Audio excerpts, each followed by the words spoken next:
എല്ലാവർക്കും നമസ്കാരം. ഇന്നത്തെ ശുഭചിന്ത: പറഞ്ഞു നടക്കുന്നവൻ പ്രവർത്തിക്കുകയില്ല എന്നൊരു ചൊല്ലു തന്നെയുണ്ടല്ലോ.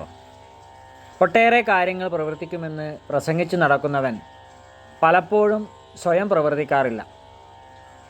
അവരുടെ പ്രസംഗവും പ്രവൃത്തിയും തമ്മിൽ വളരെ അന്തരമുണ്ടായിരിക്കും.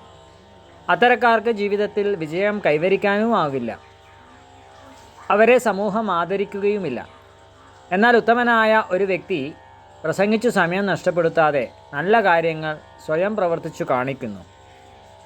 ഒരുവൻ്റെ വ്യക്തിത്വം അവൻ്റെ പ്രവൃത്തിയിലൂടെയാണ് പ്രകടമാകുന്നത്. എല്ലാവർക്കും നന്മകളുണ്ടാകട്ടെ. എല്ലാവർക്കും ജീവിത വിജയം ഉണ്ടാകട്ടെ. നന്ദി, നമസ്കാരം.